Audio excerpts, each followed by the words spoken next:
La plupart des gens savent que l'argent est un sujet émotionnel, mais peu d'entre eux réalisent que cela est la raison pour laquelle ils finissent souvent par prendre de mauvaises décisions. Dans le livre The Psychology of Money, Morgan Housel apporte toute la lumière dont nous avons besoin pour apprendre comment éviter ces pièges émotionnels. Dans cette vidéo, je vais partager les 6 principales leçons que j'ai apprises et j'espère qu'à la fin de cette vidéo, vous aurez une longueur d'avance sur vos émotions.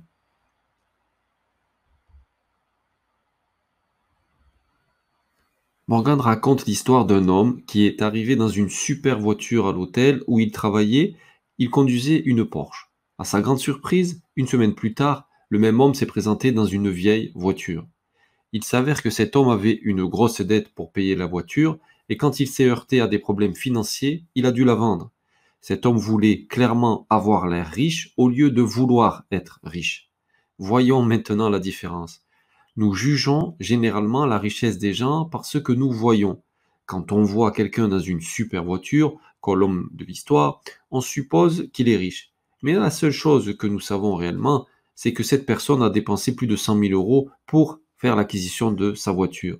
Si cette même personne gardait l'argent et conduisait une voiture ordinaire à la place, elle aurait 100 000 euros de plus sur son compte. Et avoir de l'argent que nous pouvons utiliser est ce qui nous rend riches. Il n'y a rien de mal à vouloir une voiture chère ou d'autres objets de luxe si vous pouvez vous le permettre. Mais si c'est ce que vous désirez le plus et d'acheter des choses, peut-être que ce que vous voulez n'est pas d'être riche, mais avoir l'air riche. Et dépenser de l'argent pour montrer aux gens combien d'argent vous avez est le moyen le plus rapide d'avoir moins d'argent.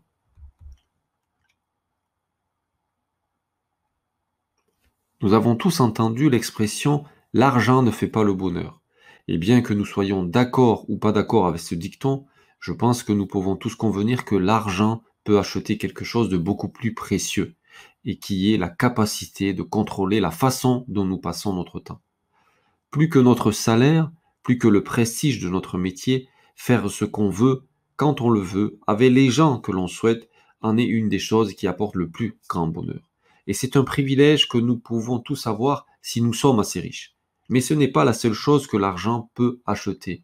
Il peut aussi nous acheter le luxe de choisir.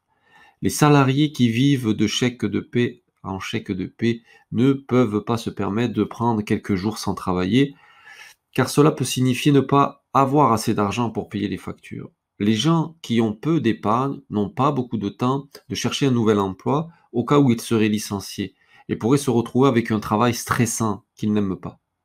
Ceux qui ont 6 mois d'épargne n'ont pas peur de leur patron parce qu'ils savent qu'ils ne seront pas ruinés s'ils prennent du temps pour chercher un autre emploi. Et ceux qui ont encore plus peuvent se permettre d'être dans un emploi avec un salaire inférieur, mais des horaires flexibles. Jusqu'à un certain montant, avoir de l'argent économisé nous donne plus et de meilleures options de choix et donc plus de contrôle sur notre vie. De toutes les leçons du livre, celle-ci est, à mon avis, la plus importante. Lorsque nous prenons des décisions financières, nous recherchons souvent l'option qui, selon nous, apportera les meilleurs résultats, alors qu'au lieu de cela, nous devrions rechercher celui qui nous permet de mieux dormir la nuit. Laissez-moi expliquer. Mon ami Jack veut commencer à investir et il a 5 000 euros pour ça. C'est une énorme somme d'argent pour lui, mais il est persuadé qu'elle ira bien et s'il perd, il n'aura de toute façon pas besoin de cet argent. Le marché boursier a grandi ces derniers mois, alors il pense que c'est le bon moment d'investir. Il fait maintenant face à 2 options. Option numéro 1, il met tout dedans et attend que la bourse se développe. Option numéro 2, il met 500 euros chaque mois pendant 10 mois. L'option numéro 1 semble plus séduisante. Il estime que le marché va encore croître. Il n'est donc pas logique de perdre cette opportunité et c'est ce qu'il fait. Malheureusement, une semaine plus tard, le marché s'effondre. Jack panique depuis quelques jours et ne peut même pas regarder son application pour voir l'actualisation de son compte. Il décide plus tard de sortir et finalement perd la moitié des 5 000 euros. Quelques années plus tard, Jack décide de réessayer. Cette fois, il choisit l'option numéro 2. Le premier mois, il achète 500 euros. Un mois plus tard, le marché s'effondre. Il perd un tiers de ce qu'il a déjà investi, mais il n'est pas inquiet, il a encore l'argent restant, alors il en achète 500 de plus. Quand la bourse remonte, il profite, mais quand la bourse baisse, il achète plus pour un prix moins cher. Dans son esprit, c'est finalement gagnant dans chacune des situations. Il sait qu'il ne fait pas les plus gros profits, mais maintenant, il dort comme un bébé.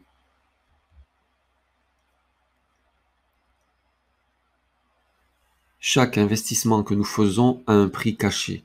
Et non, ce n'est pas forcément un prix monétaire comme on pourrait s'y attendre. Il s'agit d'un problème plus émotionnel, comme la peur, le doute ou le stress.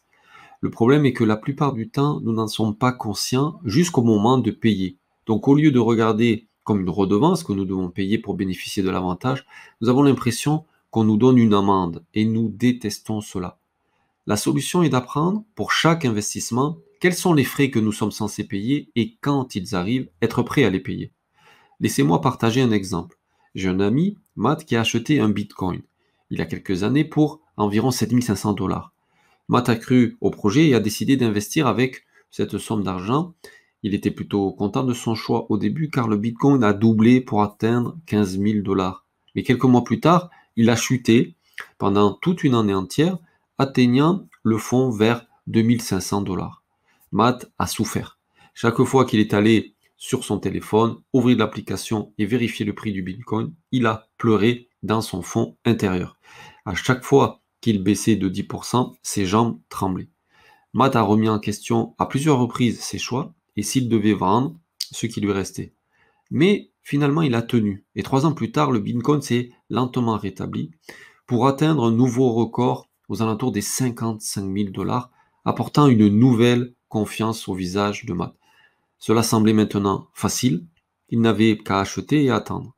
Mais le succès de Matt a eu un énorme prix émotionnel auquel Matt ne s'attendait pas. Quand vous investissez, rappelez-vous toujours qu'il y a un prix à payer, considérez-le comme des frais et non comme une amende.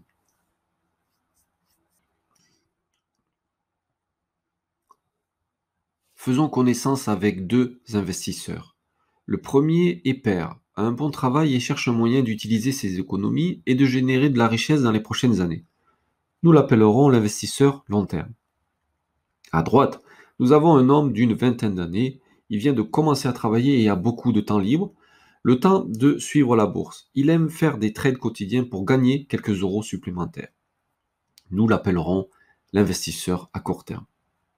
L'investisseur à court terme aime les actions qui se développent. Il réalise généralement un profit rapide en achetant et quelques heures plus tard en revendant à un prix plus élevé. L'investisseur à long terme aime les entreprises qui, il le pense, seront formidables à l'avenir. Et il arrive souvent que ces entreprises soient les mêmes dans lesquelles l'investisseur à court terme vient d'investir. Et parce que les deux investisseurs sont entrés, la tendance se poursuit, attirant de plus en plus de monde jusqu'au jour où tout s'effondre. L'investisseur à court terme entre et sort avant l'accident, donc il va bien. Mais l'investisseur à long terme n'envisage pas de vendre bientôt et donc il prend le coup. Cela se produit tout le temps dans la vraie vie. Les actions attirent de plus en plus de day traders qui font flamber les prix. Investisseurs à moyen et long terme sont attirés par ce succès et ne voient pas que d'autres investisseurs jouent un rôle différent. Et quand l'accident se produit, ils le regrettent. Mais ils ne se sont pas forcément trompés. À long terme, ils en tireront probablement profit. Mais à court terme, ils subissent un coût émotionnel, la fameuse amende dont nous avons parlé précédemment. Faites donc attention auprès de qui vous prenez conseil, car ils ne jouent peut-être pas au même jeu que vous.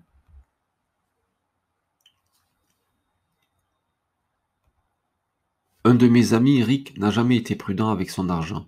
Il a toujours dépensé son salaire en voyage et en bière et ne s'est jamais soucié d'économiser son argent. Lorsque le Bitcoin a commencé à augmenter, il a investi 1000 dollars dedans. Quelques années ont passé. Le Bitcoin a parfois eu du mal à augmenter, mais maintenant, c'était 5 fois plus qu'avant. Un jour, je l'ai rencontré et je lui ai demandé où en était son investissement, sous-entendu qu'il avait dû faire beaucoup de profits. Mais il m'a répondu qu'il avait dû le vendre à moitié prix parce qu'il avait besoin d'acheter une moto. Rick pourrait avoir maintenant 5 fois plus, mais parce qu'il n'avait pas d'économie, il a dû vendre ses investissements quand ce n'était pas pratique pour lui. Le monde est imprévisible. Vous devriez donc planifier toujours avec une marge d'erreur. Si vous pensez qu'un fonds d'urgence de 6 mois est assez, pourquoi ne pas en faire 9 au cas où? Si vous économisez pour acheter une maison dans 2 ans, mettez de côté 20% de plus chaque mois. Le prix que vous attendez à payer pourrait être finalement plus élevé. Donc si vous avez le montant dont vous avez besoin plus tôt, eh bien super. Sinon, vous serez content d'avoir économisé un peu plus. Pour éviter la frustration, vous devez toujours ajouter une marge de sécurité. Ce n'étaient que 6 des 20 leçons de ce livre qui est hyper intéressant. Si vous avez apprécié cette vidéo et souhaitez une suite, laissez un pouce en l'air. Et si vous n'avez pas encore regardé mon résumé du livre Père riche, Père pauvre de Robert Kiyosaki, allez maintenant regarder la vidéo.